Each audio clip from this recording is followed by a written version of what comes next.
Здравствуйте, мы сегодня у вас в гостях очередной пылесос LG.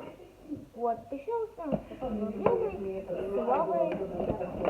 Давайте, попробуем. Куча была. Ну что, куда идем? Сейчас по кругу не пойдем, по этому, как они ходят. Куда идем? Вроде как у тебя гостей, вроде меньше машин. Ну пошли туда. Сейчас дойдем, я буду. Пусть туда по Чернышевского пойдем.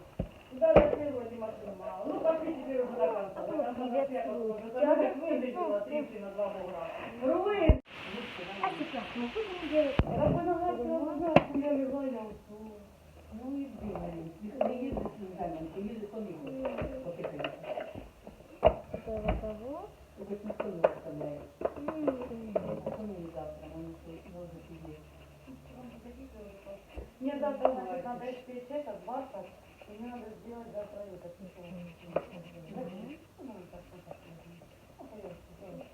Вы не брали коробку, да? Нет.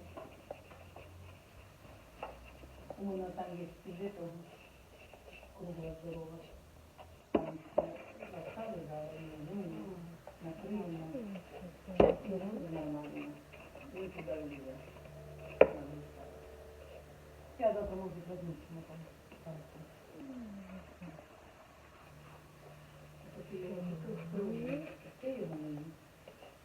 Ну, я так сделаю, я это сделаю. А понял, уже нет этот оценку. Ой, потом, Данил. Данил этот ест как-нибудь, ему нравится. А этот Наполеон. А этот ничего не ест.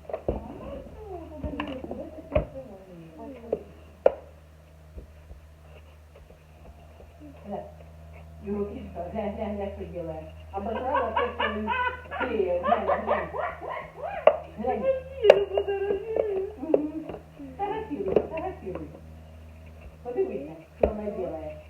Марина, зайди и сними эту пленку, вона її наїсть. Глянь, вона що делает. Марина, зайди, сними її. Снимай її. Снимай. Нет, я сейчас покажу, как она Жигулище принесла. Что она сделала? Она просто не наїсть. Я не могу показать, что она сделала. Ну все, как потом. Серия сборка кончена. Включаем.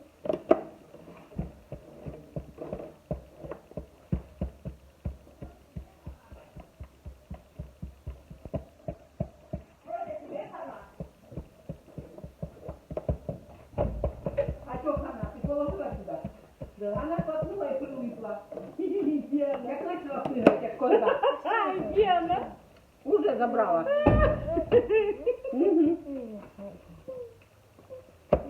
Для того, чтобы... Заховалася.